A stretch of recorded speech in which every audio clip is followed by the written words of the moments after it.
நாகும் தீர்க்கதரிசன புஸ்தகம் 1வது அதிகாரம் அதனுடைய 12வது வசனத்தை வாசிக்க கேட்கலாம். நாகும் 1:12. கர்த்தர் சொல்லுகிறது என்னவென்றால், அவர்கள் சம்பூரணம் அடைந்து அநேகராய் இருந்தாலும் அறுப்புண்டு போவார்கள், அவன் ஒழிந்து போவான். உன்னை நான் சிறுமைப்படுத்தினேன், இனி உன்னை சிறுமைப்படுத்தாதிருப்பேன். உன்னை சிறுமைப்படுத்தாதிருப்பேன். இனி உன்னை சிறுமைப்படுத்தாதிருப்பேன். இனி அப்படி நடக்க நான் விட மாட்டேன். இனி அப்படி ஒரு சூழ்நிலை வர நான் அனுமதிக்கவே மாட்டேன். இனி அப்படி ஒரு நிலைக்கு நான் உன்னை விட மாட்டேன். இனி நீ சிறுமைப்பட மாட்டாய் என்றல்ல, உன்னை சிறுமைப்படுத்தாதிருப்பேன். அதுலதான் ரொம்ப கவனமா இருப்பேன். கர்த்தர் நல்லவர். ஆமென். அப்ப உன்னை நான் சிறுமைப்படுத்தினேன்னா ஒரு காரியம் அது எப்பவுமே சொல்லுகிறது, இன்னைக்கும் சொல்லுவேன். ஏன்னா இது தேவ பிள்ளைக்கு நல்லா புரிஞ்சுக்கணும். தேவன் அறியாமலும் தேவன் அனுமதிக்காமலும் நம்ம நிழல கூட சாத்தானுக்கு தொட முடியாது.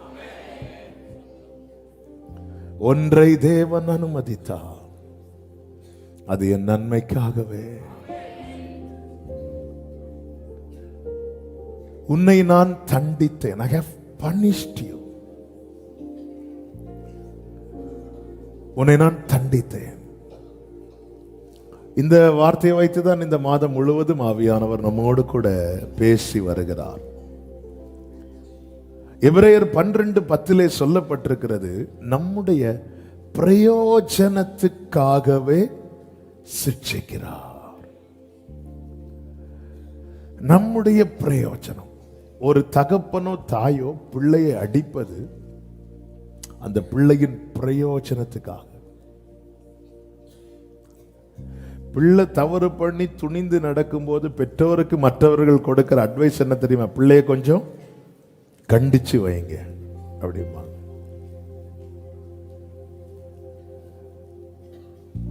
ஆண்டவரே, என்னை ஏன் ஆண்டவரே இப்படி நடத்துறீங்க? என்னை ஏன் ஆண்டவரே இப்படி? பல நேரத்தில் நமக்குள்ள இப்படிப்பட்ட கேள்விகள் எழும்பும்.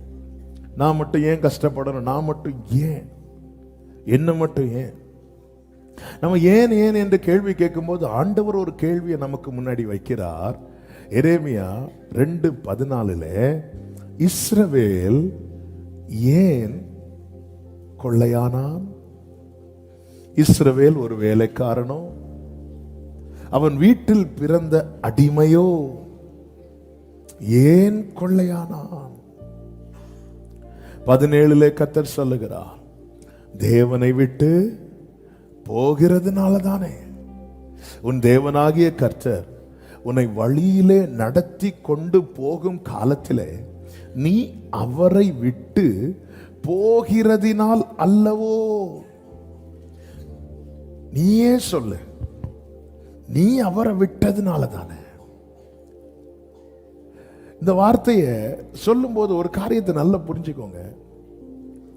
கர்த்தர் ஆதாமை விட்டு விலகவில்லை, ஆதாம் கர்த்தருடைய சந்நிதியை விட்டு விலகினான் என்று தான் பைபிள்ல இருக்கும். ஆமென், ஹல்லேலூயா. ஆதாம் தப்பு பண்ணது ஆண்டவருக்கு தெரியுமா தெரியாதா? கொஞ்சம் வாயை திறந்து சத்தமா. தெரிஞ்சதுக்கு அப்புறமும் ஆண்டவர் ஏன் உலாவ வந்தார்? உங்களுக்கு பிடிக்காத ஒரு காரியத்தை நீங்க நம்பி இருக்கிற ஒருத்தங்க செஞ்சுட்டாங்க, அதுக்கப்புறம் அவங்க கூட பழக போவீங்களா? போவோமா? ஆமென். இந்த ஏதாவது சொல்லுவாங்க தெரியுமா வாயை திறந்து, அவங்கள நம்பிடலாம். ஒண்ணுமே சொல்லாம அவங்கள்ட்ட கொஞ்சம் கேர்ஃபுல்லா தான். இந்த பூமியில எல்லாம் விட்டு இறங்கி வந்ததுக்கு அப்புறமே இயேசு சொல்றார் நாத்தான் வேலை பார்த்து, நீ அத்தி மரத்துக்கு கீழே இருக்கும் போதே நான் உன்னை பார்த்தேங்கிறார். அப்போ இந்த ஆதாம் தப்பு பண்ணது, ஏவாள் தப்பு பண்ணது எல்லாமே தெரிஞ்சும் பகலின் குளிர்ச்சியான வேளையில கர்த்தர் தோட்டத்துக்குள்ள உலாவ வரார். ஆண்டவர் இந்த வார்த்தையை கடந்த வாரத்தில் பேசும்போது சொல்லுகிறார், நான் தான் உன்னை விட்டுருக்கணும் நியாயப்படி. நானா என் கைய உன்னை விட்டு எடுக்கல, நீ என்ன பண்ணிட்டனா என் கைக்குள்ள இருந்து யூதாசா மாதிரி அப்படி வழுவி போற. தேவனை விட்டு விட்டதுனால். ஆனாலும் கர்த்தர் சொல்லுகிறார் எரேமியா 15:19, இது நிமித்தம் நீ திரும்பினால் நான் உன்னை திரும்ப சீர்படுத்துவேன். ஆமென் சொல்லுங்க பார்க்கலாம். என் முகத்துக்கு முன்பாக நிலைத்தும் இருப்பாய். ஆதாமுக்கு நிக்க முடியல. உண்மையில கவனிங்க, ஒருத்தங்க வாராங்க வீட்டுக்கு, திடீர்னு வர்றாங்க. அவங்க வர்றதை பார்த்துட்டு நம்ம கதவை அடைக்கிறோம் அல்லது நாம ஒளித்து கொள்ளுகிறோம்னா அந்த இடத்துல நம்ம என்ன சொல்ல வரோம்? எதா சொல்லுங்க.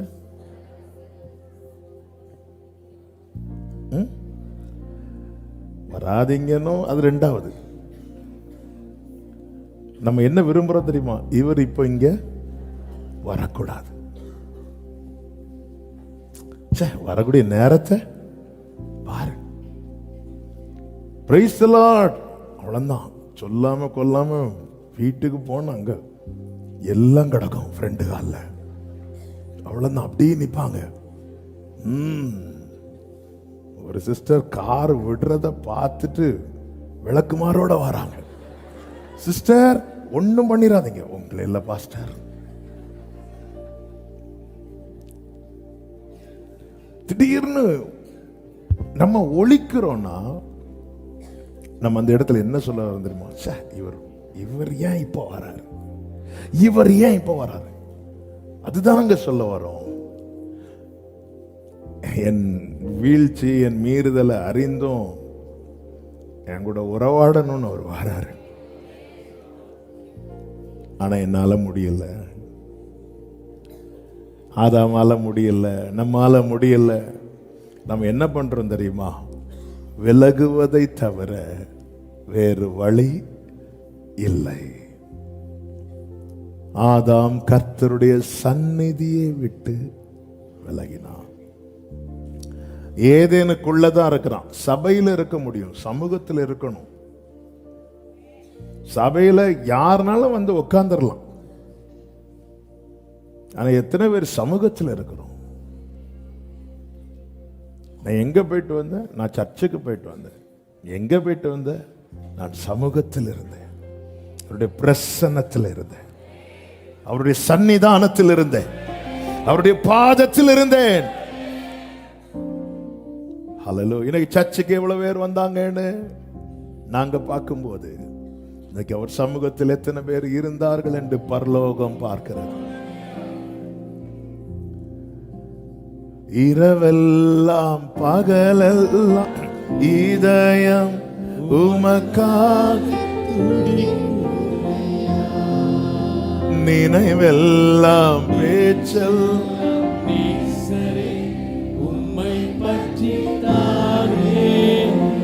ஆண்டவர் இப்போ சொல்லுகிறார், நீ திரும்பினால் நான் உன்னை திரும்ப சீர்படுத்துவேன். அடுத்த வார்த்தை பாரு, என் முகத்துக்கு முன்பாக நிலைத்திருப்பாய். நீ தீழ்ப்பானது நின்று. என்ன தீழ்ப்பானது? எது என்னை விட்டு திரும்ப வச்சதோ அது எல்லாமே தீழ்ப்பானது. எது நம்மை தேவ சந்நிதியை விட்டு விலக வைத்ததோ அவைகள் எல்லாமே தீழ்ப்பானது. அந்த தீழ்ப்பானது நின்று விலையேற பெற்றதை பிரித்து எடுத்தால், அடுத்த வார்த்தை தான் பயங்கரமான வார்த்தை, என் வாய் போல இருப்பாய். ஆண்டவரே, நான் தவறிட்டேன் ஆண்டவரே, நான் விழுந்துட்டேன் ஆண்டவரே, நான் பின்வாங்கிட்டேன் ஆண்டவரே, இனி நான் யூஸ் ஆவான ஆண்டவரே. ஆண்டவர் இப்போ தரக்கூடிய ஆப்பர்ச்சுனிட்டி, சான்ஸை பாருங்க. இங்க பாரு, நீ மட்டும் தீழ்ப்பானது ரெண்டு விலையேறப்பட்டதை பிரித்து எடுத்துட்டேன்னு வச்சுக்கோயேன். பிரித்தெடுத்தா என் வாய் போல இருப்ப. என் வாய்ப்போல் இருப்பாய்னா என்ன அப்படின்னா, நான் யார்கிட்டயாவது பேசணும்னா உன்னை வச்சு தான் பேசுவேன். ஹalleluya, ஹalleluya. glory.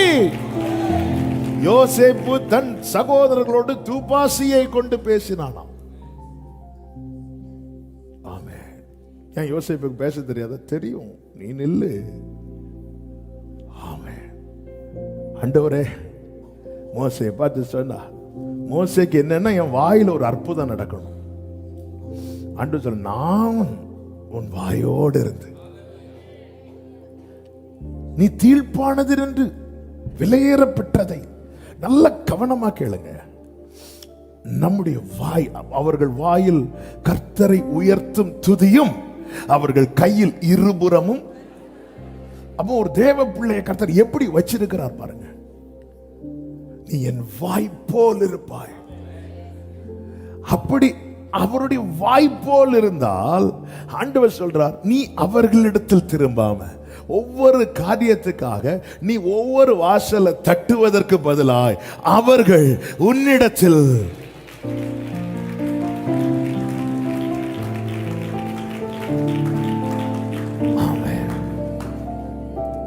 நீ தீர்ப்பானது என்று. அப்போ ஒரு தேவ பிள்ளை எதுல கவனம் செலுத்தணும் அப்படின்னா, என்ன எது தேவனை விட்டு விலக்கிச்சு, எது என்னை தேவனை விட்டு திருப்பினது. தேவனை விட்டு திரும்புதல் என்பது என்னவென்றால், தேவனுக்கு முதுகை காண்பிக்கிறது. முதுகை காண்பிக்க எங்கேயோ தள்ளி இருக்கணும்னு அவசியம் கிடையாது. பக்கத்திலிருந்து முதுகை காட்டலாம். எப்படி முதுகை காண்பிக்கிறது? முகத்தை திருப்பி வச்சா முதுகு தானே. அதுதான் சொன்னேன். ஏதேனுக்குள்ள இருந்தான் ஆதாம், ஆனால் முதுகை காண்பிக்கிறவனாய் இருந்தான்.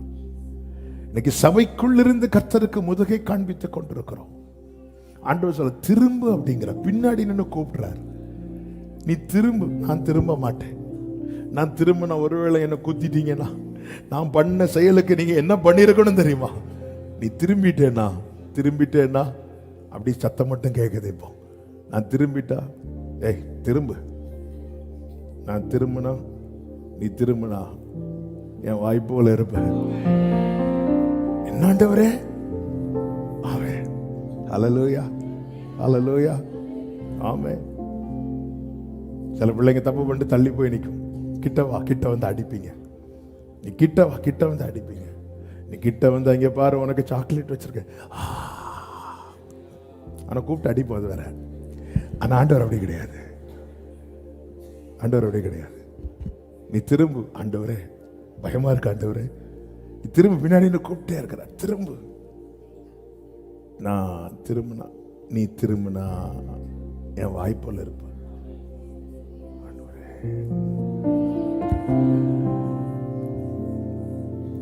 அதாவது வேற வழி இல்லாம பயந்து அவர் பாதத்துல விழுகிற அனுபவம் தாண்டி அந்த நேசத்துல தோத்துறணும்.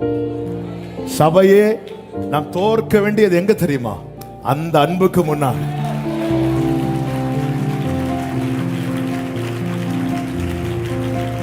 நேசத்தினாளிதனில் மூழ்கி நான் என்று பாரில், நேசத்தின் மூழ்கி நான் இன்று பாரில். ஆமென்.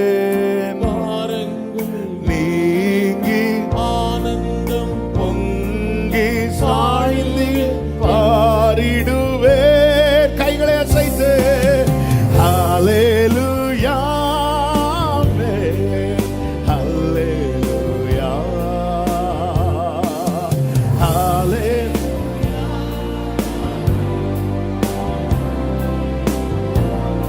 ஹல்லேலூயா. ஆண்டவருடைய அன்புக்கு முன்னாய் தோற்றவன் வேற எதுக்கு முன்னாடியும் தோக்க மாட்டான். ஹல்லேலூயா. நீ திரும்பினால், அப்ப நான் திரும்பணும்னா நான் தேவனுக்கு எங்கேயோ முதுக காட்ட ஆரம்பிச்சிட்டேன், அல்ல தேவனை விட்டு நான் திரும்பிட்டேன். தேவனோடு இருக்கிற தொடர்பை விட்டு வெளியே வந்துட்டேன்.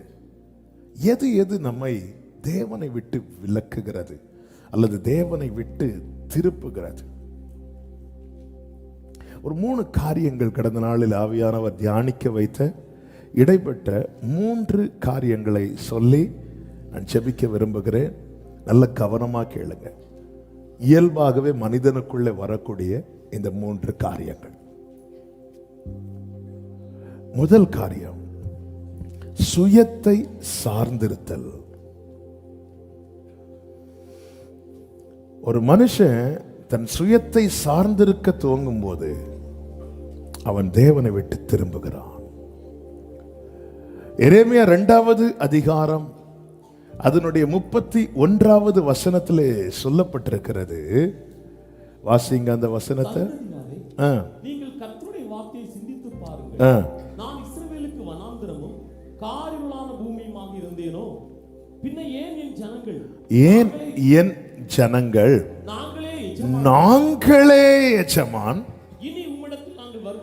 இனி உம்மிடத்தில் நாங்கள் வருவதில்லை என்று சொல்லுகிறார்கள். எப்போ தங்களை எஜமான் சொல்றாங்க தெரியுமா? எரேமியா 2:7 சொல்லப்பட்டிருக்கிற அதே எரேமியா 2:7 செழிப்பான தேசத்தின் கனியையும் நன்மையும் சாப்பிடும்படிக்கு அவ்விடத்துக்கு அழைத்து கொண்டு வந்து, அது வரைக்கும் உம்மை விட்டா யாரோ இல்ல ஏசையா, அது வரைக்கும் நீங்க போதும் எனக்கு. ஆண்டவர் பார்த்தார், பாம்பாத்து கொண்டு வந்து செழிப்பான இடத்துல விட்டதும் அதற்குள் பிரவேசித்த போது, இப்போ ஆண்டவர் ஏதோ ஆலோசனை வந்தா, இங்க பாருங்க, எங்களுக்கு தெரியும் நாங்களே எஜமான், நாங்க எதுக்கு நீ உங்ககிட்ட வரணும்? ஏன் நீ என்கிட்ட வர மாட்டேன்? அதான் எனக்கு நிறைய அப்பம் இருக்குது, அதான் கோதுமை நிறைய இருக்குது, அதான் தேவைக்கு பணம் இருக்குது, அதுதான் இப்ப வீடு இருக்கு, கார் இருக்கு, எல்லாமே இருக்குது, நான் எதுக்கு வரணும்? சுயத்தை சார்ந்திருத்தல். இந்த வார்த்தையை நல்ல கவனமா கேட்கணும். ஆண்டவர் இது எல்லாம் அறிந்துதான் ஏற்கனவே மோசையை கொண்டு கர்த்தர் ஜனங்களோடு பேசுகிறார். உபாகமம் 8:8 சொல்ற, நீ அந்த நல்ல தேசத்தில் பிரவேசிக்கும் போது நீ என்ன செய்யணுமா? கர்த்தரை ஸ்தோத்தரிப்பாயாக. நீ ஆண்டவரை துதிக்கணும். 8:10 சொல்லப்பட்டிருக்கிறது, உன் இருதயம் நீ கர்த்தரை ஸ்தோத்தரிப்பாயாக. நீ புசித்து திருப்தி அடைந்திருக்கையில் உன் தேவனாகிய கர்த்தர் உனக்கு கொடுத்த, இன்னைக்கு என்னுடையது என்று சொல்லுகிறதெல்லாம் என் தேவன் எனக்கு கொடுத்தது. இதை நான் மறக்காம இருக்க என்ன செய்யணுமா? நான் கர்த்தரை. தாவீது பாருங்க, என் ஆத்துமாவே கர்த்தரை, அவர் செய்த சகல உபகாரங்களையும். மீட்டிங் முடியல, வெயிட் பண்ணுங்க. நமக்கு அப்படி உடனே ஆமீன் போட்டுட்டு எழும்பி, சிலர்லாம் டக்குன்னு இப்பதான் எழும்புனாங்க, அதுக்குள்ள என்ன ஸ்பீடு மெசேஜ், இன்னும் இருக்கு 1/2 மணிக்கு. ஆமென். நேரம் போனதே, நேரம் இன்னும் போகல இருக்கு. ஹல்லேலூயா. தாவீது பாருங்க, தன் இருதயம் மேட்டிமை கொள்ளாதபடிக்கு 14 அப்படிதான் சொல்லப்பட்டிருக்கு, உன் இருதயம் மேட்டிமை அடையாமலும். மேட்டிமை கொள்ளாதபடிக்கு தாவீது என்ன பண்றார் தெரியுமா? சகல உபகாரம் எல்லாத்தையும் நினைக்கிறார். இங்கே தாவீது தன்னை ராஜாவாய் காண்பித்ததை விட தாவீது தன்னை சிறுமைப்பட்ட நாட்களில் இருந்ததுதான் சங்கீதத்தில் நிறைய காண்பித்திருப்பார். ஆட்டு தொழுவத்தில் இருந்தேன், என் சகோதரருக்கு நான் அந்நியராக இருந்தேன். தாவீது தன் சகோதரர்களுக்கு நாளைக்கு ஃபியூச்சர்ல சகோதரரை பராமரிச்சது தாவீது. அதை எழுதல, அதை கர்த்தர் எழுதினார் சாமுவேலை கொண்டு. ஃபியூச்சர்ல தாவீதுனுடைய பெற்றோரை பராமரித்த தாவீது, அதை எழுதல. தாவீது சொல்ற, என் தகப்பனு தாய் என்னை மறந்தால். ஆமென். வேதம் சொல்லுகிறது, வாழ்வு காலத்திலே அனுபவித்திரு, தாழ்வு காலத்திலே சிந்தனை செய். நீ மறந்துடாத, மறக்கவே கூடாது. ஆனா இங்கே பாருங்க, நல்ல இடத்துல வந்ததும் இப்போ ஆண்டவருடைய ஆலோசனை வேண்டாம், ஆண்டவருடைய நடத்துதல் வேண்டாம். ஆரம்பத்தில் எப்படி இருந்துச்சு? மேகம் எழும்பும் போது இவங்க எழும்புவாங்க, மேகம் இருக்கும்போது இவங்க இருப்பாங்க. இப்போ மேகம் எழும்புனா என்ன, இருந்தா என்ன, நமக்கு தான் வசதி வந்துட்டு, நமக்கு தான் வசதி வந்துட்டு. அடுத்த வேளைக்கு என்ன என்ற கேள்வி இருக்கும்போது நம்முடைய ஜெபம் குறையல. ஆனா இப்போ அடுத்த தலைமுறைக்கு இருக்குன்னு வரும்போது நாளைக்கு பார்க்கலாம், நாளைக்கு பார்க்கலாம். காலை பொழுது தாண்டினால் மண்ணா உருகி போய்விடும். அதற்கு முன்னதாக மண்ணா எடுத்தாதான் வீட்டில் சாப்பாடு என்கிற நிலைமை வரும்போது ஃபீவர் இருந்தாலும் காலையில் எழும்புவோம், முடியாட்டியும் எழும்புவோம். இப்போ அதான் இருக்குல்ல.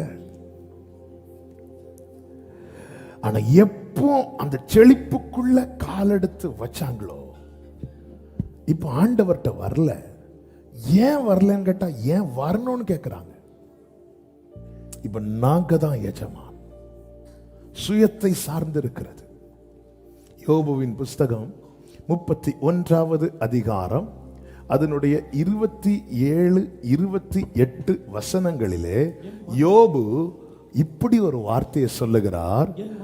என் மனம் ரகசியமாய் மயக்கப்பட்டு என் வாய் என் கையை கிஸ் பண்ணினது உண்டானால் இதுவும் நியாயாதிபதிகளால் விசாரிக்கப்படத்தக்க அக்கிரமமாயிருக்கும். அதனால் உன்னதத்தில் இருக்கிற தேவனை,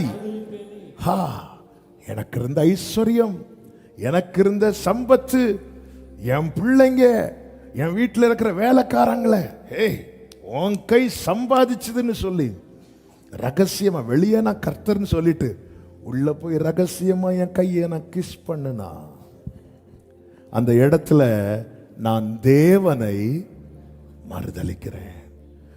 நான் நான் நான் நான் நான் நான் என்று சொல்லுகிறவர்கள் தங்கள் கையை கிஸ் பண்றாங்க, தங்கள் கையை கிஸ் பண்றாங்க. ஆமே, நான் மட்டும் இல்லைன்னா கிஸ் பண்றாங்க. யோபு பாருங்க எவ்வளவு தெளிவா இருக்கிறாருன்னு. வீழ்ச்சி வந்தது, நான் சம்பாதிச்சதெல்லாம் போச்சேன்னு சொல்லல, கர்த்தர் கொடுத்தார். ஹல்லேலூயா.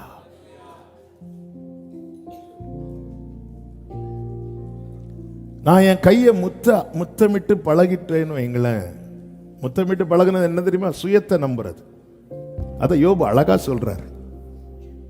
ரகசியமாய், இந்த 27 பாருங்க ஒரு விஷயம் கூட, ரகசியமாய் மயக்கப்பட்டு. ஆமென். என் மனம் ரகசியம், வெளியெல்லாம் வெளியே கிருபை கிருபை கிருபை கிருபை கிருபை. வீட்டுக்கு வந்ததும் சோத்திரம் ஆண்டவரே, சூப்பர், கீப் இட் அப், இருக்குவா. அந்த இடத்துல நான் தேவனை மறுதலிக்கிறேனா? இது நான் கஷ்டப்பட்டு சம்பாதிச்சதுன்னு சொல்லுகிற இடத்துல நான் தேவனை மறுதலிக்கிறேன். நான் என்னை எனக்கு எஜமானாக்கி கொள்ளுகிறேன். எனக்கு தெரியும் என்ன பண்ணணும்னு. ஏங்க இப்படி செலவழிக்கிறீங்க? ஏன் பணம் நான் செலவு பண்ண, அது கேட்க எனக்கு தெரியும். முதல் பாயிண்டே எல்லாம் இருவி போய் இருக்கிறீங்க. ஆமே, எல்லாம் வீட்டில் போய் இப்படி கையை பார்த்து சொல்லுங்க, போய் இதையா கிஸ் பண்ண. ஆமே, முத்தமிடும் கரங்களை நான் காண்பித்துக் கொடுக்கிறேன். என்ன தூக்க கை நீட்டும் போது அதுல ஆணி இறங்குச்சு, அந்த கையை தானே முத்தமிடணும். அவர் கரத்தை திறந்து எனக்கு நன்மை கிடைக்க செய்தார். நான் இவ்வளவு உழைச்சிருக்கிறேன். நான் இவ்வளவு இதை என்ன பண்றேன் தெரியுமா? நம்ம உள்ள ரூம்ல போயிருந்து ரகசியமாய் மயக்கப்பட்டு. பாபிலோன் ராஜா யாரு? நேபுகாத்நேச்சர். இது நான் கட்டின பாபிலோன் என்று யாரிடத்துல சொன்னான்? யார்கிட்டையும் சொல்லல. அவன் கையை கிஸ் பண்ணிட்டு இருந்தான். அவ்வளவுதான். கர்த்தர் நம்மை வாழ்ந்திருக்க செய்யும் போது, ஹல்லேலூயா. அதனாலதான் நீதிமொழிகள் 30 2 மனுவை உம்மிடத்தில் கேட்கிறேன் என்று ஜெபிக்கிறான். நீதிமொழி 30வது அதிகாரம் 9வது வசனம். ஐஸ்வர்யத்தையும் தரித்திரத்தையும் எனக்கு கொடாதிரும். வாசிங்க. நான் பரிபூரணம் அடைகிறதினால் மறுதலித்து. இந்த வார்த்தை கவனிச்சீங்களா? ஆண்டவர் என்னை எவ்வளவு நாள் பிளஸ் பண்ணுங்க, ஆனா நான் மறுதலிச்சிருவேனா? வேண்டாம்பா. ஜெபத்துல வேண்டான்னு சொல்லி கேட்டிருக்கிறோமா? ஊழியத்தின் அந்த அர்ப்பணிப்புற அந்த நாட்கள்ல ஆண்டவர் ஜெபத்தெல்லாம் மாத்தினார். அதுல ஒன்று என்ன தெரியுமா? ஆண்டவர் உங்களை விட்டு விலக்கிற காரியத்தை நான் தலைகீழான்னு கேட்டாலும் எனக்கு தந்துராதீங்க. நான் கதறி கேட்டாலும் எனக்கு தந்துராதீங்க. நான் உபவாசித்து கேட்டாலும் எனக்கு தராதீங்க. நமக்கு தெரியாதுங்க, நமக்கு இது எல்லாம் நல்லதா தோணும். ஆனா இது தேவனை விட்டு விளக்கணும். வேண்டாம்பா. என்ன அழகான ஜெபம். நான் பரிபூர்ணம் அடைகிறதுனாலே கர்த்தர் யாருண்டு. கர்த்தர் அது யாரு? இன்னைக்கு அநேக இடத்துல ஆமே, எஸ்பெஷலி வெளிநாட்டுல எல்லாம் பாத்தீங்கன்னா பேரெல்லாம் பாத்தீங்கன்னா உண்மையான பீட்டர் இவர் தானோன்னு தோணும். பீட்டர், ஜான், பால், ஜேம்ஸ், அந்திரேயா எல்லா பேரும் வச்சிருப்பாங்க. ஜீசஸ், ஜீசஸா அது யாரு அப்படின்னு கேட்பாங்க. ஏன்னா அவங்களுக்கு தேவைகள் சந்திக்கப்படுது. நான் பரிபூர்ணம் அடைகிறதுனால் மறுதலித்து. சொல்றாரு, பாரு, நான் என் கையை முத்தினது உண்டானால் அது விசாரிக்கப்படும் அக்கிரமம்.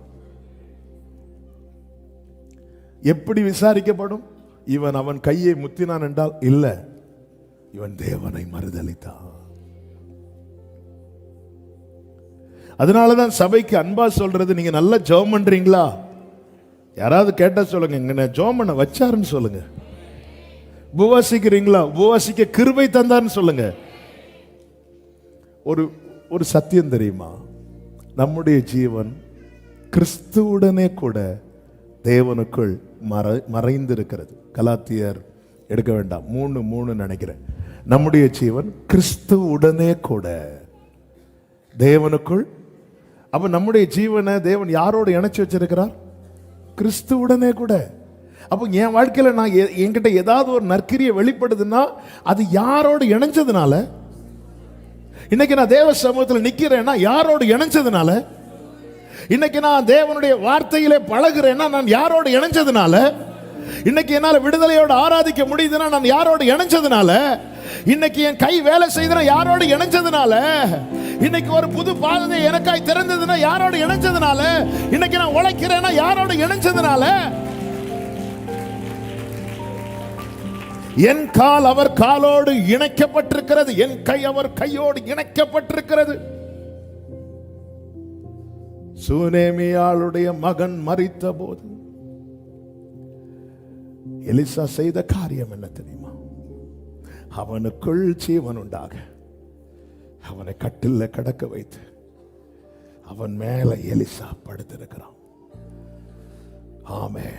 கண்ணோடு கண்ணு, மூக்கோடு மூக்கு, வாயோடு வாய், கையோடு கை, காலோடு கால் இணைத்து வைத்த போது இவனுக்குள்ள இருக்கிற ஜீவன், இவனுக்குள்ள இருக்கிற சுவாசம் அவனுக்குள்ளே போனது. அவன் எழும்பிட்டான். அப்படித்தானே அக்கிரமத்திலும் பாவத்திலும் மறைத்திருந்த நம்மை தம்மோடு இணைத்ததினால இன்னைக்கு நான் ஜீவன் பெற்றேன்னு சொல்றவங்க நல்ல கைகளை தட்டி ஹalleluya, ஹalleluya, ஹalleluya. கஷ்டம் வரும்போது அவரை பற்றி கொள்வது, செழிப்பான இடத்துல கொண்டு வந்து விட்டதும் நான் இயேசுவின் நாமத்திலே ஆமென் எழுதி சைன் பண்ணி தரேன். சிலர் ஆண்டவர் இன்னும் வனாந்திரத்தில் நடத்த காரணம் என்ன தெரியுமா? விட்டுருவோன்னு அவருக்கு தெரியும்.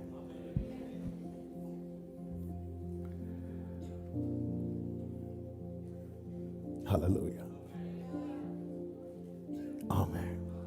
ஆண்டவரே உங்களுக்கு என்ன வனாந்திரத்தில் பார்க்க தான் ஆசையா அப்படி சொல்லுவார். இல்ல, உன்னை என் கூட பார்க்க ஆசை.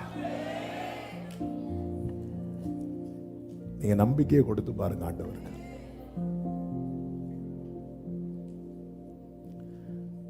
என்ன வந்தாலும் ஆமென். அப்படியே பாஸ் பண்ணுங்க. உண்மையா அப்பயே நேத்து நைட்டு ஜெபம் பண்ணல. இது பிரசங்கம் பண்றது ரொம்ப ஈஸி. நிறைய பிரசங்கம் ஏன் ஒரு பாயிண்டோட நிக்குதுன்னா அந்த இடத்துல வார்த்தைக்கு முன்னாடி ஒண்ணுமே இல்லை.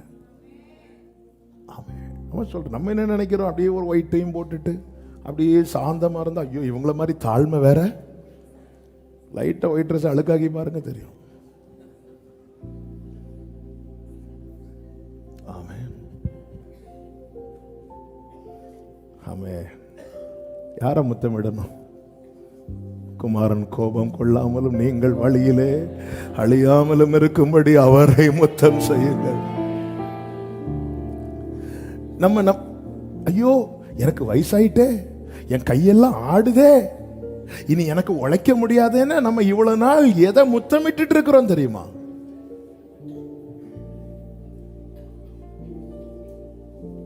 ஐயோ நான் ரிட்டையர்டாக போகிறேனே, அடுத்து என்ன செய்யணும்னு தெரியலையே அப்படின்னா நம்ம எதை முத்தமிட்டு இருக்கிறோம்?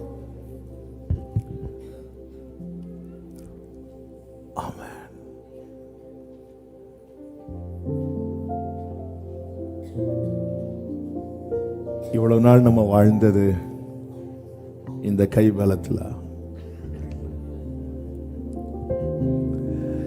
தாயின் கருவில் எப்படி வாழ்ந்தோம்? தாயின் வயிற்றில் எப்படி வாழ்ந்தோம்? பிரேக்ஃபாஸ்ட் என்ன சாப்பிட்டோம்? நம்ம பேரை சொல்லி நம்ம தாய்மார்கள் நிறைய சாப்பிட்டுருப்பாங்க. எனக்கு இது சாப்பிடணும் போல இருக்கு. அதில் ஒன்றும் பிள்ளைக்கு எப்படிங்க வாழ்ந்தோம்? நம்ம தூங்குறோமா விழித்தோமா? நம்ம பிறந்ததுக்கு அப்புறம் நம்ம தூங்குறதையும் விழிக்கிறதையும் கவனிச்சாங்க இந்த உலக உறவுகள். ஆனா வயிற்றுக்குள் இருக்கும்போது யாருங்க கவனிச்சா? யார் கவனித்தா? நான் கருவில் உற்பவித்தது முதல் உம்மால் ஆதரிக்கப்பட்டு கரு முதல் கல்லறை வரை ஒரு தேவ புள்ள புரிஞ்சிருக்கணும். எனக்கு நான் அல்ல எஜமான், எஜமான் ஒருவர் பரலோகத்தில் இருக்கிறார். என்னை நடத்துகிறவர், என்னை விசாரிக்கிறவர். இஸ்ரவேல் ஜனங்கள் எகிப்துல மோசே இல்ல. மோசே 40 வயசுல வெளியே வந்துட்டாரு எகிப்துல. ஆனா ஜனங்க என்ன பண்ணாங்க அப்படின்னா, இந்த சிச்சுவேஷன்ல என்ன செய்யணும்னு தெரியாம முறையிட்டு கொண்டே இருந்தார்கள் என்று வேதம் சொல்லுகிறது. முறையிட்டு கொண்டே இருந்தார்கள். அதே ஜனங்கள் எகிப்து விட்டு வெளியே வரும்போது ஆண்டவர் சொன்னார், நீ ஒவ்வொரு வீட்டில் போய் பொண்ணு பொருள்லாம் கேட்டு வாங்க. ஏன் அப்படி சொல்றாருன்னா, இவ்வளவு காலம் பிரயாசப்பட்டதின் பலனையும் கர்த்தர் கொடுக்க வைக்கிறார். எல்லாம் கேட்டு கை நிறைய பொண்ணு இருக்கு, பொருள் இருக்கு, எல்லாம் வருது. இப்ப 40 நாள் மோசே மலைக்கு போறாரு. இப்ப மோசே இல்ல. அன்னைக்கு என்ன செய்யணும்னு தெரியாத போது ஜனங்கள்லாம் ஆண்டவர் சமூகத்தில் அழுதாங்க, பெருமூச்சு விட்டாங்க. இப்போ மோசே இல்ல, என்ன செய்யல, என்ன செய்யணும்னு தெரியாத போது இப்பதான் கையில பொண்ணு இருக்கு. அதுதான் நமக்கு மாற்று வழி இருக்குல்ல. அன்னைக்கு மாற்று வழி இல்லை. ஆண்டவரேன்னு விழுந்து கிடந்தாங்க. இன்னைக்கு மாற்று வழி இருக்கு, ட்ரை பண்ணுவோம்.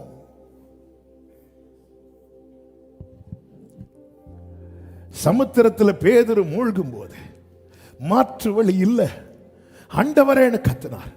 கெத்செமனே தோட்டத்தில் சேவர்கள் வரும்போது கத்தி எடுத்துட்டான். ஏன்னா மாற்று வழி இருக்கு. ஆண்டவர் சொன்னார், அதை உள்ளே வச்சிருந்தார். நமக்கு வாய்ப்பு இல்லை, நம்மளால முடியலைங்கிற ஒரு நிலையில மட்டும்தான் நம்ம கர்த்தரை நோக்கி கூப்பிடுவோம். இல்ல எனக்கு இன்னொரு மாற்று வழி இருக்கிறது என்று சொல்லும் போது நான் கர்த்தரை தேடுவதை விட்டு விடுகிறேன் என்றால் நான் என் கையை முத்தமிடுகிறேன்.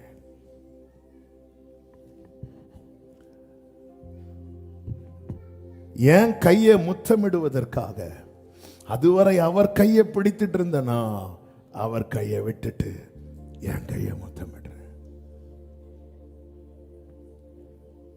ஹல்லேலூயா.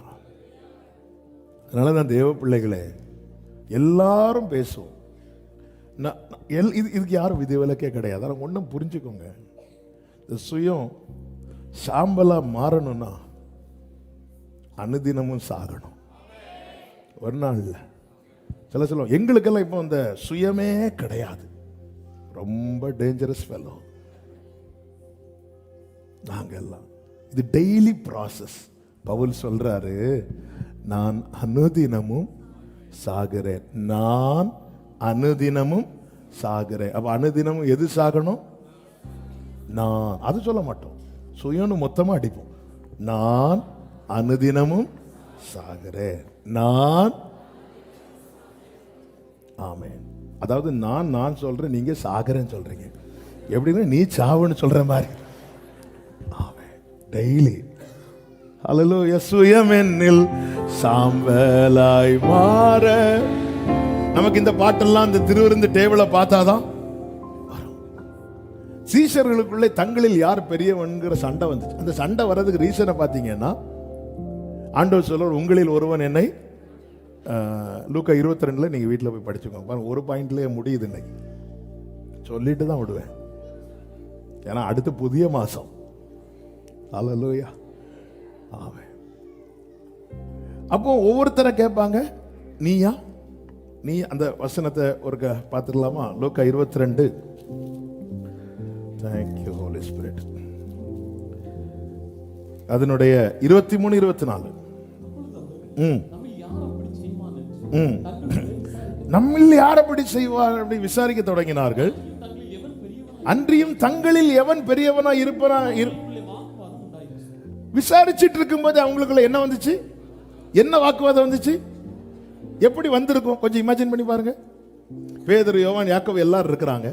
இயேசு சொல்றார், உங்களில் ஒருவன் என்னை காட்டி கொடுக்க போகிறான்னு சொல்லும் போது இவங்க முதல்ல என்ன செய்யறாங்க? யார் அப்படி செய்வா, யார் அப்படி செய்வா, யார் அப்படி செய்வா, சுத்தி சுத்தி கேட்டுட்டு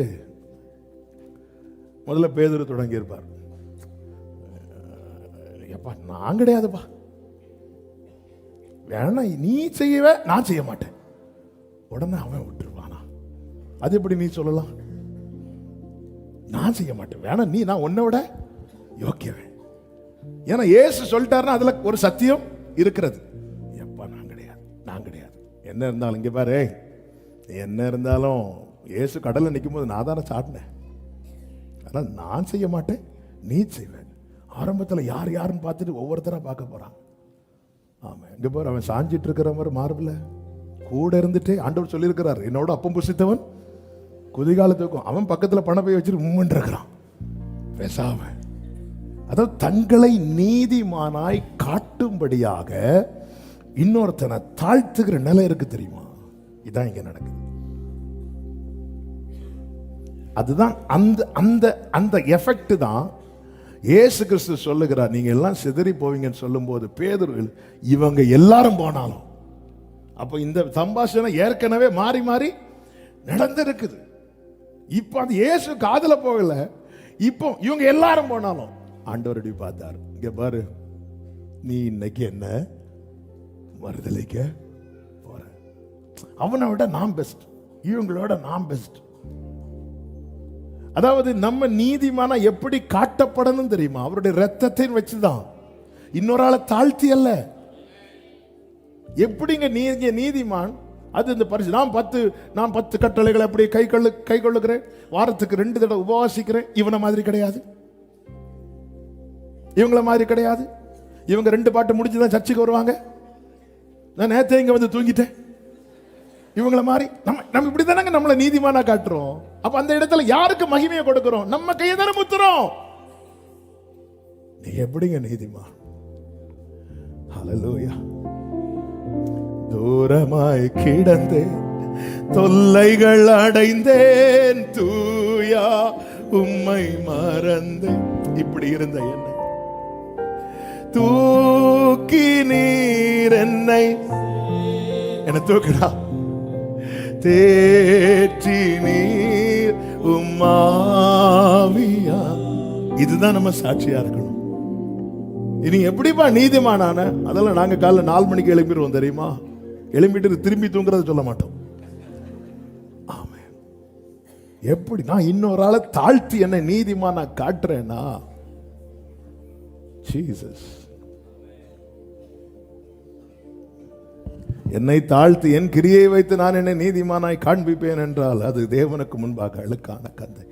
எப்படி நீதிமான்? ஒரே பதில்தான், என்னை அழைத்தவர் நீதிமானாக்கியது.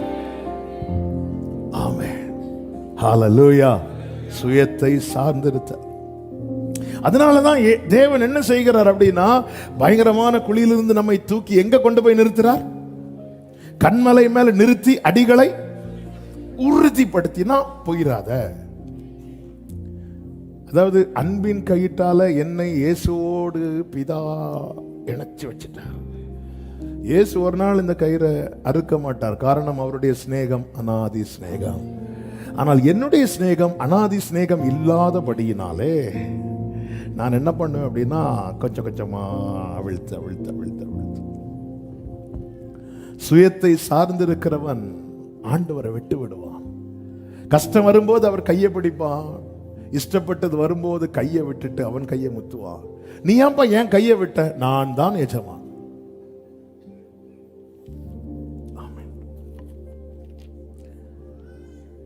இரண்டாவது காரியம் என்ன தெரியுமா? தேவனை விட்டு போவதற்கான இரண்டாவது காரியம் விரக்தி.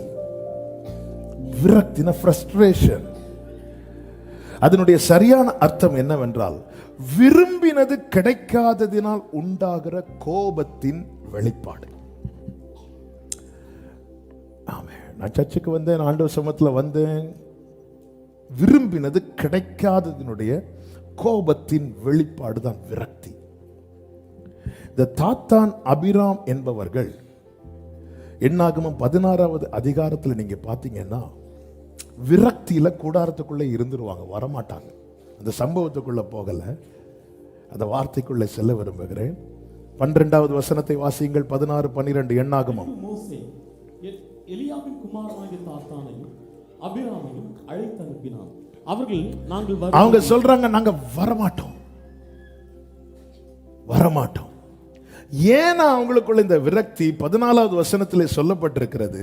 நீ எங்களை பாலும் தேனும் ஓடுகிற தேசத்துக்கு கொண்டு வந்ததும் இல்லை, எங்களுக்கு வயல்களையும் திராட்சை தோட்டங்களையும் சுதந்திரமாக கொடுக்கிறது இல்லை, கொடுத்தது இல்லை. ஏங்க சர்ச்சுக்கு வரல? நான் இவ்வளவு நாள் வந்தேன், எனக்கு சொந்தமா ஒரு வீடு கூட ஆண்டவர் தரல. நான் இவ்வளவு வருஷம் வந்தேன், எனக்கு ஒரு வேலை கூட தரல. விரக்தி. எகிப்திலிருந்து என்ன சொல்லி கூட்டிட்டு வந்தார்? உனக்கு வேலை தருவேன், உனக்கு வீடு தருவேன், உனக்கு கார் தருவேன், அப்படியே சொல்லி கூட்டிட்டு வந்தார்? அப்படியெல்லாம் ஆண்டவர் சொல்லவே இல்லை. நம்ம ஆட்கள் தான் போஸ்டர் அடிச்சு ஒட்டி கொடுங்க, கடனா பாரமா, அப்படியெல்லாம் ஆண்டவர் சொல்லவே இல்லை. கடனா, வியாதியா, வேலை இல்லையா, என்ன சொல்லி கூட்டிட்டு வந்தா? நித்திய ஜீவனை அளிப்பேன் என்பதே அவர் நமக்கு தந்த. ஆனா என்ன விரக்தினா, இத்தனை நாள் வந்து அவனுக்கு வயல் இருக்கு, அவனுக்கு தோட்டம் இருக்கு, எனக்கு ஏன் இல்லை? இந்த விரக்தி என்ன ஆகுது அப்படின்னா, தேவனிடத்துல சேர விடாதபடி நாங்க இனி வர மாட்டோம். எத்தனை பேர் தெரியுமா எதை அந்த இடத்துல மறக்கிறாங்க தெரியுமா? கர்த்தர் தந்த மீட்பை மறக்கிறாங்க. ஒரு காரியத்தை நல்லா புரிஞ்சுக்கோங்க, தேவனிடத்தில் பட்சபாதம் இல்லை. யாரை எப்படி நடத்த வேண்டும் என்பது அவருக்கு தெரியும். கர்த்தர் அப்படிதான் நடத்துவார், அப்படிதான் நடத்துவார். ஆமே. இன்னைக்கு எனக்கு இல்லாம போகலாம், ஏற்கனவே சொன்ன வார்த்தையின்படிதான். கர்த்தர் பின்மாரியை ஊற்றும் போது அவர் அவருக்கு பயிர் உண்டாகும்படி செய்வார். ஹல்லேலூயா. சில காரியத்தை இப்ப நாங்க இயேசு நாமத்தில் மனத்தாழ்மையா சொல்றேன், இன்னைக்கு நாங்க அனுபவிக்கிற பல நன்மைகளை என் தகப்பனார் அனுபவிக்கவே இல்லை. ஆனால் அவர்கள் காலத்தில் இவைகள் எல்லாம் விதைக்கப்பட்டது என்பது உண்மை. ஹல்லேலூயா. எங்க இயேசுவை பாருங்க, 3 வருஷம் ஊழியம் செஞ்சார்ல, சீஷர்கள் கேட்கிறாங்க, ரட்சிக்கப்படுகிறவர்கள் சில பேர் தானோ? அப்ப அற்புதத்துக்கு ஆயிரக்கணக்கான ஜனங்க வராங்க, பின்பற்றுறது வெறும் 12 பேர் தான். ஆனால் அந்நாட்களில் விதைக்கப்பட்ட பிறகு அடுத்த தலைமுறையாய் அப்போஸ்தலர்கள் எழும்புறாங்க. பேதுரு ஒரே ஒரு பிரசங்கம் பண்றாரு, ஒரே பிரசங்கத்துல 3000 பேர், அடுத்த பிரசங்கத்துல 5000 பேர். இது எப்படி சாத்தியம்னா, இயேசு இந்த பூமியில வந்து விதைச்சிட்டு போனார். ஹல்லேலூயா. இன்னைக்கு உங்க பிரயாசத்தின் பலனை நீங்க பார்க்கலன்னா சோர்ந்து போகாதீங்க. உங்களை வச்சு விதைக்க வைக்கிறார், தலைமுறைகளை வைத்து அறுவடை செய்ய வைப்பார். ஆமென் சொல்றவங்க கரங்களை தட்டி.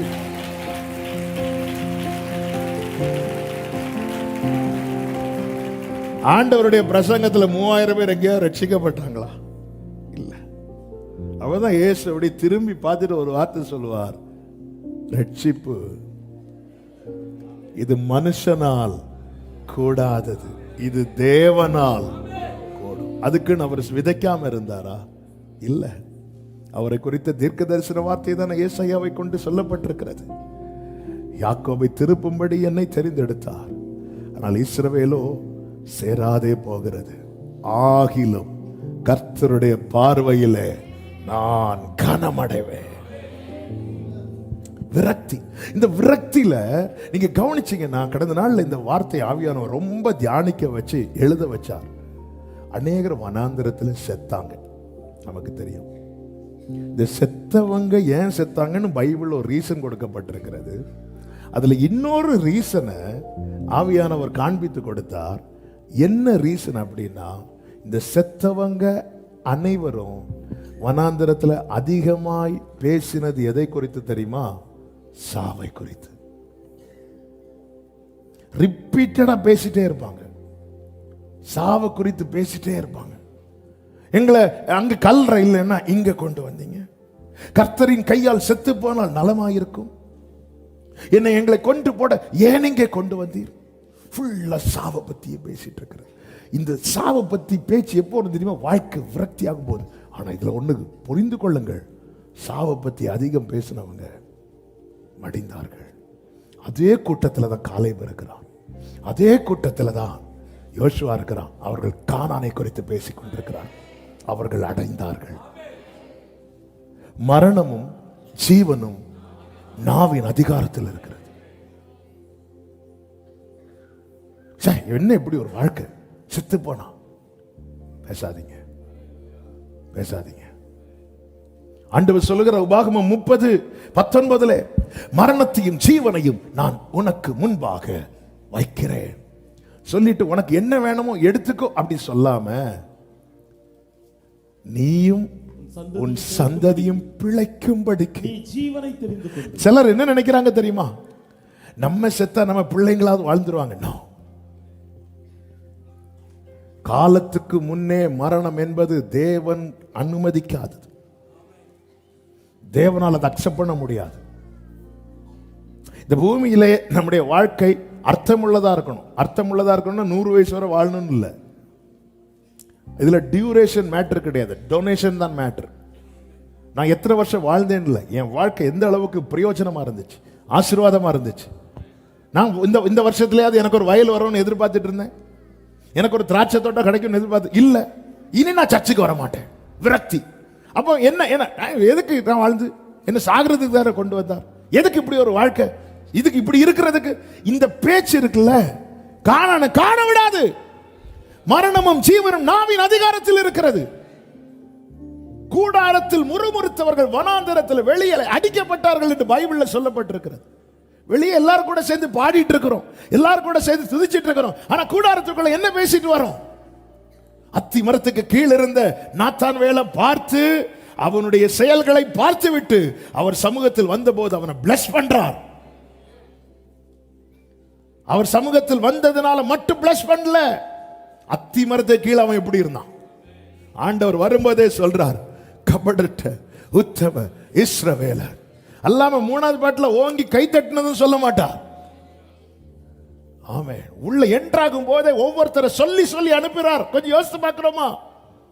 பிலிப்பு நாத்தான் வேலை அழைத்து கொண்டு அவன் வரும்போதே கபடற்ற உத்தம இஸ்ரவேலன். வாசல்ல ஒவ்வொரு வாசல் நம்ம உள்ளே என்ட்ராகும் போது ஆண்டவர் சொல்லுவார், இவன் யார் தெரியுமா, இவங்க யார் தெரியுமா, இது யார் தெரியுமா, நம்மளை குறித்து என்ன சொல்லுவார்.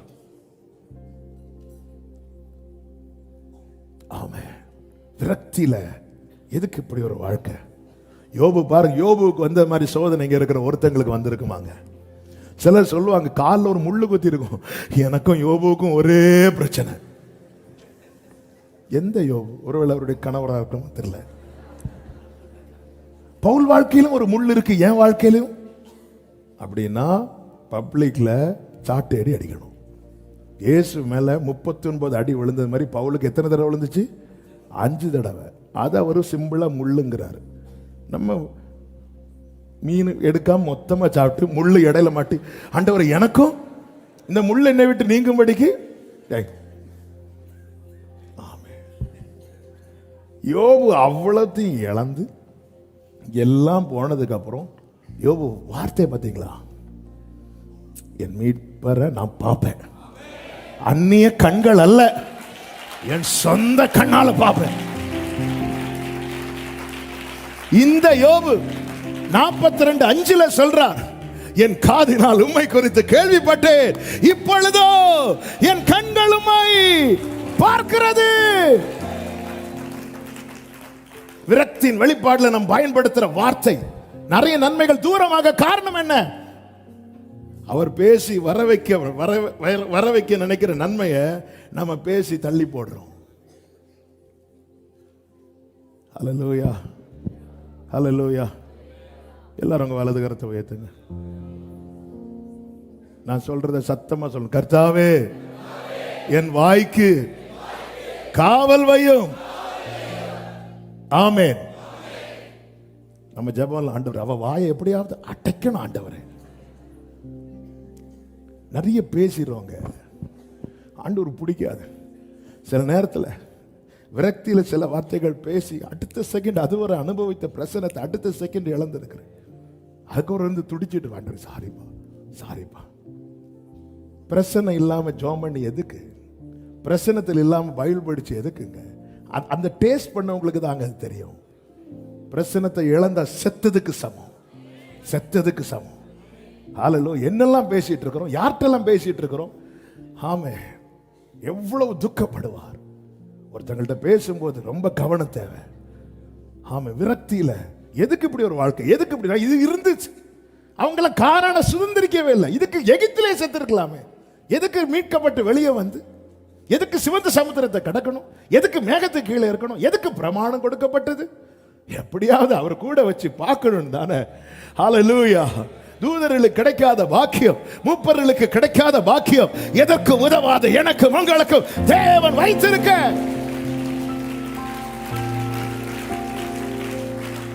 ஈசாக்க கூட்டிட்டு போறார் ஆபிரகாம். ஆபிரகாம் நெஞ்சு எப்படி துடிச்சிருக்கும் தெரியுமா? ஐயோ, என் பிள்ளை ரத்தத்துல துடிக்கிறத பார்க்க போறேனே. நான் போறான் இல்ல, கர்த்தர் பார்த்துக் கொள்வார். வேலைக்காரர்கள்ட்ட சொல்ற, நானும் பிள்ளையாண்டனும் போயிட்டு வருவோங்கிறார். ஏங்க, சொன்னதுபடி தானங்க நடந்துச்சு. ஆமே, ஹல்லேலூயா. ஆமே, நீதி உண்டாக இருதயத்தில் விசுவாசிக்கப்படுமா, ரட்சிப்பு உண்டாக. கர்த்தர் பேசுறார், செய்வார்னு எனக்கு தெரியுது. என் இருதயம் விசுவாசிக்குது, ஆனா என் வாய் சொல்ல மாட்டேங்குது. என் வாய் கர்த்தர் வார்த்தையை சொல்லாம என் சூழ்நிலை தானே சொல்லிட்டு இருக்குது. இந்த வனாந்தரத்தில் சாகவா கொண்டு வந்தீர், அங்க கல்ற இல்லைன்னா இங்க கொண்டு வந்தீங்க. ஹல்லேலூயா. விரக்தியின் வெளிப்பாடு. ஒரு தேவ பிள்ளை புரிஞ்சுக்கணும். இவைகள் எல்லாம் நம்ம என்ன நினைச்சிருக்கோம், இப்படியெல்லாம் பேசிட்டு வந்து உட்கார்ந்தது நம்ம பிரசனத்தில் இருப்போம். ஏதேனுக்குள்ளே இருக்கிறோம், சமூகத்தில் இருக்கிறோமா, சபைக்குள்ளே இருக்கிறோம். Full gospel pentecostal church Nagercoil சபைக்குள்ளே இருக்கிறோம், கர்த்தருடைய பிரசனத்துக்குள்ளே இருக்கிறோமா? ஆமென். ஆவியானவர் சபைகளுக்கு சொல்லுகிறதை காதுள்ளவன் கேட்க கடவன். ஆண்டவர் சொல்லுகிறார், நீ திரும்ப. நான் இங்கே ஜெபிக்க விரும்புகிறேன், நீ திரும்ப. ஆண்டவரே, ஒன்னு ஆண்டவர்கிட்ட சொல்லுங்க. உங்ககிட்ட கேட்க வேண்டியதெல்லாம் நான் கேட்டுட்டு இருக்கிறேன். உங்களுக்கு எது தரணும்னு தோணுதோ தாங்க. 2, எப்போ தரணும்னு தோணுதோ தாங்க. என்னை உங்களை விட்டு மட்டும் விலக்க விட்டுறாதீங்க. I need you Jesus. எனக்கு நீங்க வேணும், எனக்கு உங்க பிரச்சனை வேணும். ஹல்லேலூயா, ஆமென். எனக்கு உங்க பிரச்சனை வேணும். கண்களை மூடி, என் இயேசுவே நானும் உடையவன், நீரன் சொந்தம் என்றென்று, ஆவி ஆத்மா சரீர வலி.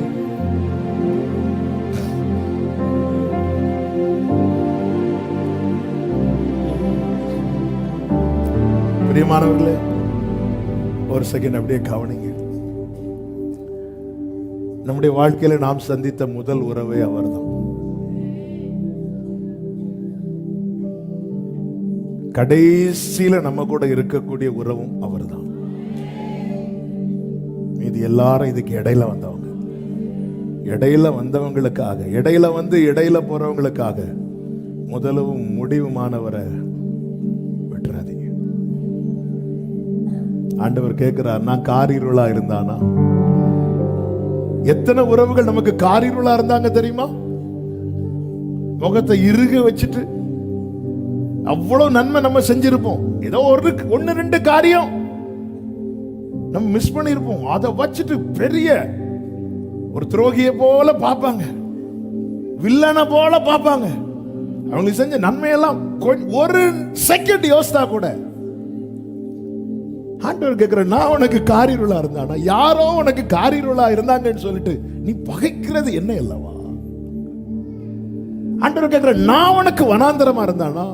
நீ வனாந்தரத்துல நான் உனக்கு ஏதாவது தராம இருந்தானா? ஆனா உன் உறவுகள்கிட்ட எத்தனை பேர்ட்ட போய் நீ கேட்டிருப்ப, எத்தனை காரியம் அவங்கள்ட்ட இருக்குது, ஆனா உனக்கு தராம இருந்தாங்கல்ல, எல்லாம் வச்சுட்டு உனக்கு வனாந்தரமா இருந்தாங்கல்ல.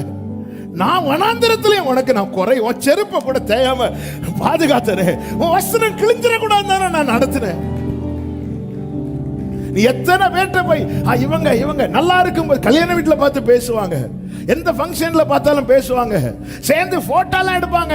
ஆனா உங்களுக்கு ஒரு தேவை வரும்போது போய் பாருங்க, வனாந்தரம்னா என்னன்னு அப்ப தெரியும். ஆண்டவர், நான் அப்படி இருந்தேன், நான் கேட்கிறேன், நான் அப்படி இருந்தேன்னா? ஆனா நீ என்னதான பகைக்கிற, என்னதான விடுற? ஆண்டவரே, தப்பு பண்ற ஆண்டவரே, இனி என் வலி நித்திய வலி ஆண்டவரே. ஆண்டவர் சொல்றார், இது நிமித்தம் நீ திரும்பினா உன்னை நான் என் பாதரட்சைய வல்ல என் வாய் போல வைப்பேன், என் வாய் போல வைப்பேன்.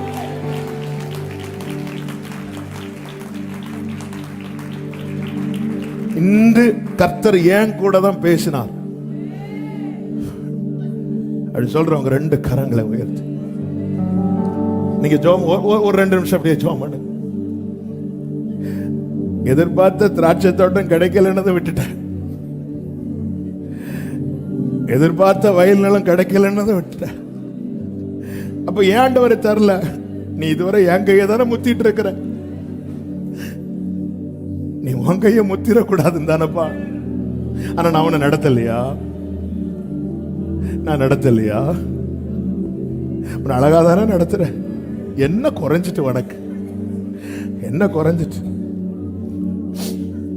என்ன குறைஞ்சிட்டு? ஹல்லேலூயா, ஆமென்.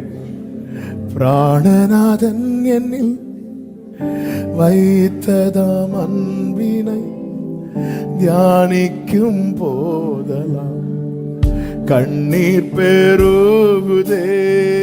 பிராணநாதன் என்னில் வைத்ததாம் அன்பினை தியானிக்கும் போதெல்லாம் கண்ணீர் பெருகுதே.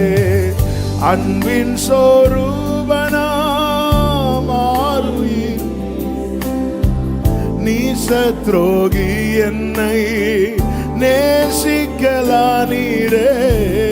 அன்பின் சொரூபனாம் ஆருயிர் நேசனாம் நீ சத்ரோகி என்னை. 2 கைகளை விரிச்சு என் இயேசுவே, என் இயேசுவே, நானும் உடையவர், நீர் என் சொந்தம்.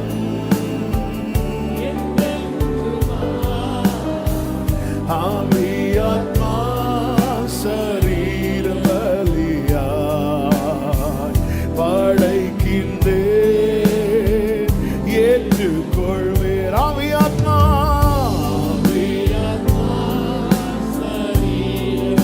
ஓரலபகமரோ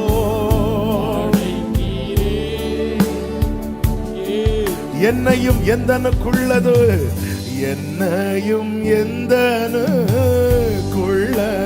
யாவையும் நேசர் கரத்தினில் முற்றுமாய் வைத்திட்டேன்.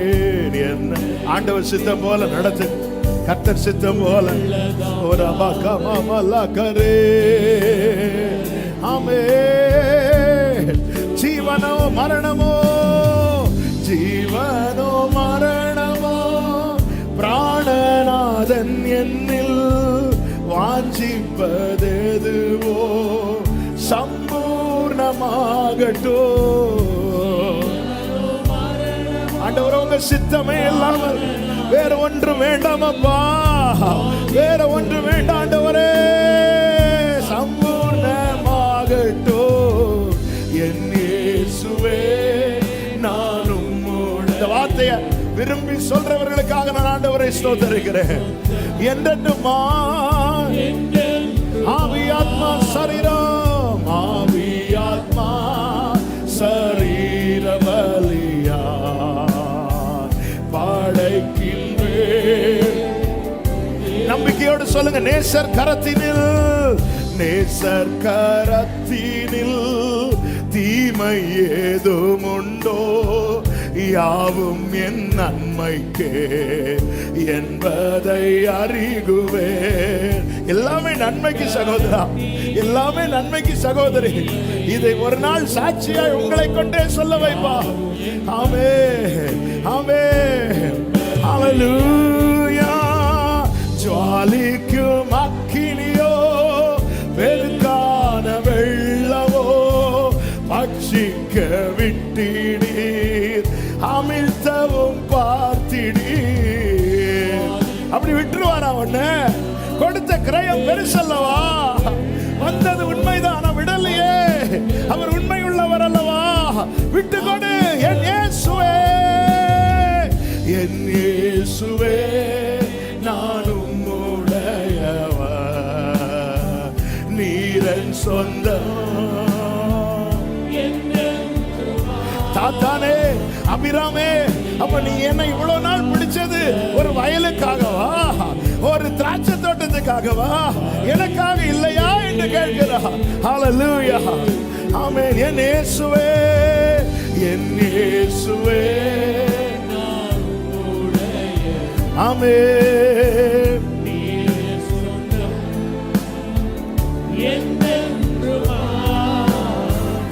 ஆவி ஆத்மா ஹல்லேலூயா. குயவன் கையில களிமண்ணை போல விட்டு கொடுத்த அந்த சரணத்தை பாடலாமா?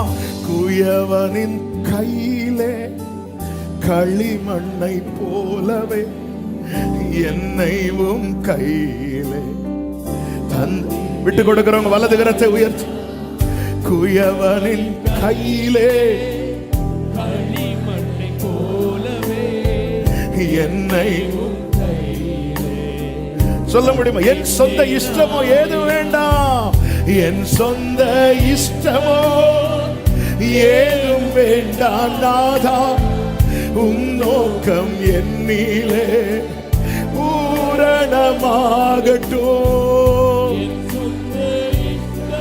ஒண்ணு வேண்டாமா? உங்க நோக்கம் என்னில் பூரணமாகட்டும். அப்படியே கைகளை உயர்த்தி, என் இயேசுவே,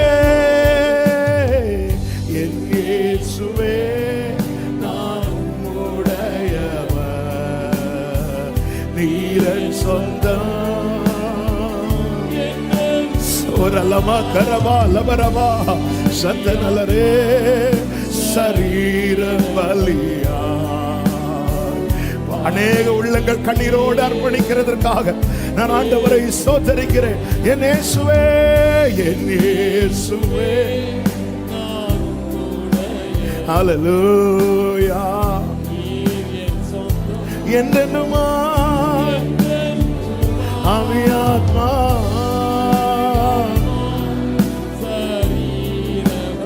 ஹல்லேலூயா. பிரியமானவர்களே, தாத்தானுக்கும் அபிராமுக்கும் வயல் தேவை, திராட்சை தோட்டம் தேவை, நமக்கு அநேக தேவைகள் உண்டு. ஆனா அதுக்காக தான் நம்ம ஆண்டவரை பின்பற்றணும்னு மட்டும் இருக்கக்கூடாது.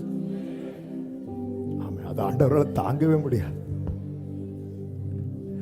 ஆமா, எவ்வளோ நெருக்கத்தின் மத்தியிலையும் நீங்க ஆண்டவரை தேடி வர்றது அவருக்கு தெரியும். சிலர் வந்து உடனே எல்லாம் கிடைச்சது, சிலர் பல வருடம் வந்து இன்னும் சிலர் கொடுக்கல. ஆனா ஒண்ணு புரிஞ்சுக்கோங்க, அவர் கணக்குல எல்லாமே இருக்கிறது. இன்னைக்கு நீங்க அலைந்து திரிகிறது போல அனுபவம் இருக்குன்னா உங்க தலைமுறை அப்படி விடவே மாட்டான். நம்முடைய ஜீவன் கிறிஸ்துவுடனே கூட தேவனுக்குள் மறைந்திருக்கிறது. அப்படியே உங்க வலது கரத்தை உயர்த்தி நீங்க ரொம்ப விரக்தி அடைந்த காரியத்தை ஆண்டவர் சமூகத்துல சொல்லி, இது நிமித்தம் நான் உங்களை விட்டுறக்கூடாது. ரொம்ப விரக்தி அடைஞ்சு எவ்வளவு ஜெபமணியாச்சு, இதுக்காக எவ்வளவு உபவாசிச்சாச்சு, எவ்வளவு பிரயாசப்பட்டாச்சு. இன்னும் எனக்கு சில நேரத்துல கை கெட்டுனது போல வந்துட்டு போயிட்டு, ஆண்டவரே அதனால நான் உங்களை விட்டுறக்கூடாது. ஐ லவ் யூ பா, என் நாயகர் நீர் ஆண்டவரே, என் தகப்பன் நீர். உங்களுக்கு தெரியும், நேச கரத்தினில் தீமை ஏதும் உண்டோ, யாவும் என் நன்மைக்கு என்பதை அறிகுவே. ஜுவாலிக்கும் அக்கினியோ பெருக்கான வெள்ளமோ பட்சிக்க விட மாட்டீங்க, அமிழ்த்தவும் பார்த்தி. என் இயேசுவே, நானும் I am yours, Lord. நீரன் சொந்தம். Glory. என்றென்றுமா என் ஆவி ஆத்மா சரீர பலியா படைக்கிறே. ஏற்றுக்கொள். அர்ப்பணிக்கிறோம். ஒவ்வொருடைய வாழ்க்கையிலும் நீர் உம்முடைய சித்தத்தை நிறைவேற்றி கொண்டிருக்கிறேன். உங்க கரம் செய்யறதுனால எங்களுக்கு நல்லா தெரியும், அதுல தீமையே கிடையாது, தீமை கிடையாது, தீமை கிடையாது. கோடி நன்றி, மகிமை உமக்கு. ஒவ்வொருவரை ஆட்கொள்ளும் ஆசீர்வதியும் சமாதானத்தோடு அனுப்பி சாட்சியாய் கொண்டு வா ஆண்டவரே. ஸ்திரப்படுத்துங்க, சீர்படுத்துங்க ஆண்டவர். இவர்கள் நன்மைக்காக யார் வாசலை போய் தட்டுற நிலைமையே வரக்கூடாது. நீங்கள் அவர்களிடத்தில் அல்ல, அவர்கள் உங்களிடத்தில் திரும்புவார்கள். இயேசுவின் நாமத்தில் இந்த வார்த்தையை சபை மேல விதைக்கிறேன். அப்படியே ஆவதாக. கிருபை சூழ்ந்து கொள்ளட்டும். மகிமை உமக்கே. இயேசுவின் நாமத்தில் பிதாவே, ஆமென். என் ஆத்துமாவே கர்த்தரை ஸ்தோத்திரி, முழு உள்ளமே அவருடைய பரிசுத்த நாமத்தை ஸ்தோத்திரி. என் ஆத்துமாவே கர்த்தரை ஸ்தோத்திரி, கர்த்தர் செய்த சகல உபகாரங்களை மறவாதே. ஆமென். நம்முடைய கர்த்தரும் இரட்சகருமாகிய இயேசு கிறிஸ்துவின் கிருபையும் பிதாவாகிய தேவனுடைய அன்பும் பரிசுத்த ஆவியானவருடைய ஐக்கியமும் சிநேகமும் பாதுகாவலும் நம் அனைவரோடும் எல்லா பரிசுத்தவான்களோடு கூட கர்த்தருடைய வருகை மட்டும் தங்கி இருப்பதாக. ஆமென். ஹல்லேலூயா. God bless you. கர்த்தர் உங்களை ஆசீர்வதிப்பாராக. ஆமென்.